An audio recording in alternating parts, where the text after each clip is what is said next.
Assalamualaikum warahmatullahi wabarakatuh. Kenalin, aku Ica Liara Gusti, biasanya dipanggil Ica dari komisariat kami UPN Veteran Yogyakarta. Nah, di podcast Gaskan Bercerita ini, aku mau cerita sedikit ya tentang aku dan kami. Tentang gimana sih caranya aku tahu sama kami dan kenapa milih bergabung dan kenapa juga sampai sekarang masih bertahan di kami kayak gitu ya. Nah, jadi aku kenal kami itu sebetulnya bukan dari kader kami, melainkan dari salah satu kakak tingkat aku dulu gitu, yang lumayan deket juga sih aku sama beliau gitu kan. Nah, jadi ada suatu hari di mana aku diwawancarai sama beliau di organisasi sebelah yang aku ikutin gitu ya. Dan banyak tuh pertanyaan-pertanyaan mengenai divisi yang aku pilih pada saat itu gitu kan. Sampai akhirnya setelah pertanyaan selesai, setelah wawancara selesai, ada waktu beberapa menit sebelum maghrib itu beliau menjelaskan beberapa organisasi lain yang ada di UPN. Bukan hanya organisasi internal tapi juga eksternal gitu. Salah satunya ya kami gitu kan. Beliau itu menceritakan bahwasanya kami itu adalah organisasi luar kampus yang fokusannya itu bergerak di bidang politik. Terus beliau juga menjelaskan kalau di kami itu ada beberapa kader organisasi sebelah yang aku ikutin yang juga ikut kami gitu kan. Juga banyak sih yang diceritain beliau gitu kan. Sampai akhirnya ada cutting aku yang lain kayak gitu kan, itu nguji gitu ya, nguji aku gitu kan dengan pertanyaan, apa yang kamu ketahui tentang kaderisasi. Pertanyaan beliau itu sama satunya lagi kalau nggak salah, kamu tahu nggak sih perbedaan bos sama pemimpin itu apa? Kurang lebih pertanyaannya kayak gitu. Cuman sayangnya jawaban yang aku kasih waktu itu aku nggak inget persis apa jawabannya. Entah emang karena lupa banget atau mungkin pada saat aku ngejawab itu aku nggak sadar dengan jawaban aku, nggak tahu juga kayak gitu kan. Sampai akhirnya yang aku ingat adalah ekspresi dari cutting aku yang satunya yang baru datang itu. Dia tuh ngomong gini, fix, kamu ikut DM1 aja abis ini ya, kamu ikut kami aja ya gitu kan. Terus kayak aku bingung dong gitu kan, hah gitu kan. Terus ya udah gitu kan, aku nggak terlalu menggubris itu dan oke aja gitu. Sampai akhirnya ada nih temen aku gitu kan, yang satu tingkat sama aku, yang dia itu juga udah DM1.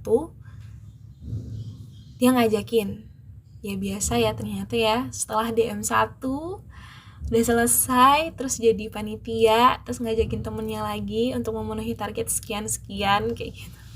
Sampai akhirnya aku yang menjadi salah satu targetnya gitu kan. Awalnya aku nggak begitu tertarik gitu ya, cuman qadarullahnya kayak aku dikasih kemudahan aja sama Allah gitu. Padahal pada saat itu banyak banget praktikum yang aku ikutin dan ngerasa waduh ini bisa nggak ya bagi waktunya, cuman kayak Allah tuh ngasih jalan aja gitu, semuanya dimudahin waktu DM1.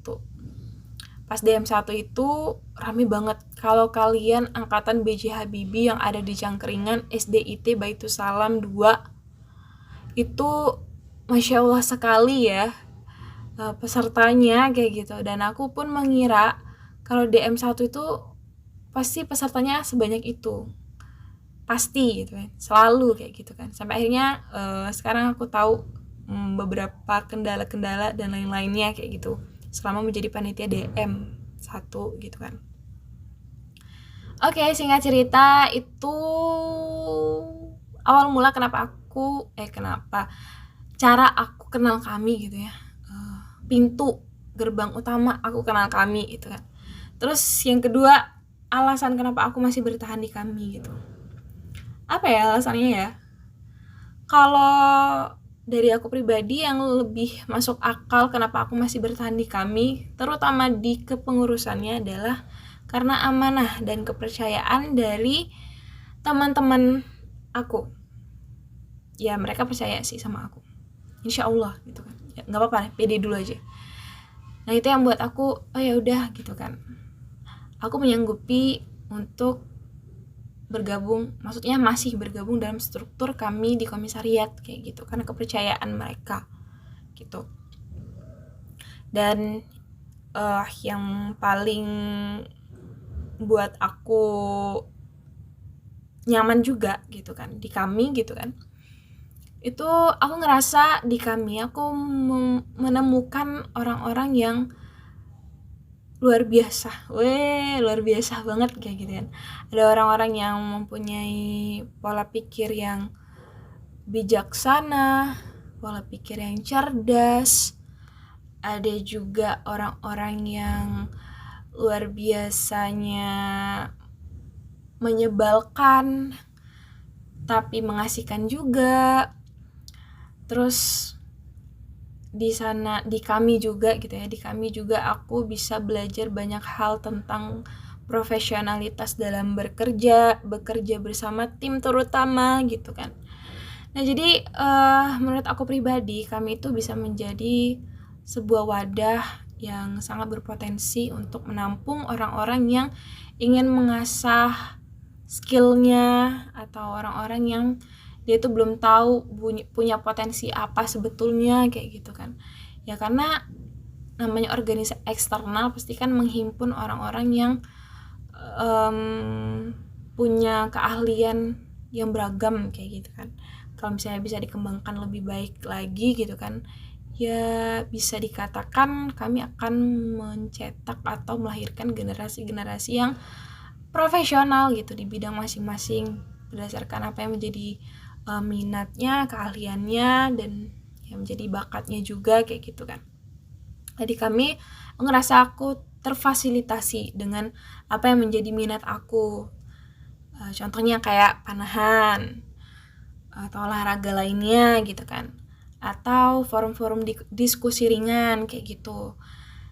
Dan apalagi ya, dan teman-temannya yang emang menurut aku kalau di Komsat UPN asik-asik gitu ya, pun juga dengan komsat-komsat lain yang ada di Jogja, maksudnya yang ada di Sleman, Bantul, dan kota gitu kan.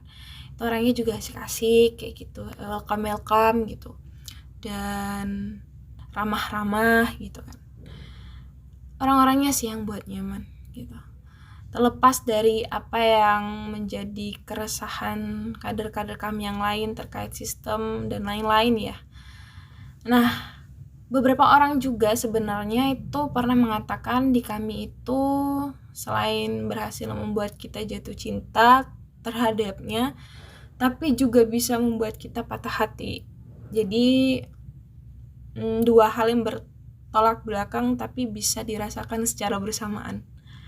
Gimana ya menceritakannya gitu ya, mungkin sederhananya ketika kita memiliki ekspektasi yang bagus atau terlalu bagus dan terlalu sempurna terhadap kami dan kenyataannya tidak sesuai dengan ekspektasi, itu akan melahirkan apa ya, rasa kekecewaan yang amat sangat berat gitu kan. Ya ini berkaitan dengan personal yang ada di dalamnya gitu, atau mungkin juga sistem yang ada di dalamnya. Ya masing-masing orang punya kekecewaan masing-masing. Tapi terlepas dari itu juga gitu kan, di kami ketika kita memiliki keresahan yang sama, ketika kita mampu untuk bekerja sama secara baik kayak gitu kan, dan kita mau mengasihi teman-teman kita yang ada di kami, maka akan lahirlah cinta gitu, timbullah cinta di antara kita sebagai sesama kader kami untuk mewujudkan apa yang menjadi visi misi kami ke depannya kayak gitu. Dan gak jarang juga gitu kan, orang-orang yang ada di kami itu malah menemukan jodohnya di kami gitu kan. Ya yang namanya jalan Tuhan, takdir Tuhan kan gak ada yang tahu ya guys gitu kan. Tapi ya alhamdulillah kalau misalnya emang ketemu jodohnya di kami, ya selamatlah ya yang menemukan jodohnya di kami. Cuman aku nggak tahu sih harus berkata apa-apa lagi tentang kami. Aku cuma mau ngucapin terima kasih banyak karena sudah menjadi wadah yang mampu dan mau gitu ya menampung orang-orang seperti aku yang dulu aku ngerasa bahwasanya aduh gue nggak ada apa-apanya nih, nggak ada potensi ini gitu, kayak nggak ada, ya ampun kayak gue nggak berguna banget. Dan ternyata aku pun menemukan orang-orang yang nggak berguna juga di kami dan merasa bahwasannya mereka juga bisa berguna, ternyata bisa digunakan di kami kayak gitu ya. Maksudnya digunakan bukan dimanfaatkan dalam konteks negatif ya guys, tapi kayak ya mampu membawa dirinya menjadi perantara yang bisa mendatangkan kebermanfaatan bagi umat, insyaallah kayak gitu. Nah mungkin itu aja sih unek-unek aku terhadap kami kayak gitu ya. Gak tahu ini udah ngomongan lagi dulu kemana. Semoga bisa dipahami teman-teman dan mohon maaf kalau banyak salahnya dalam penyampaian kata-kata atau typo-nya kayak gitu ya. Sekian dari aku, wabillahi taufiq wal hidayah. Wassalamualaikum warahmatullahi wabarakatuh.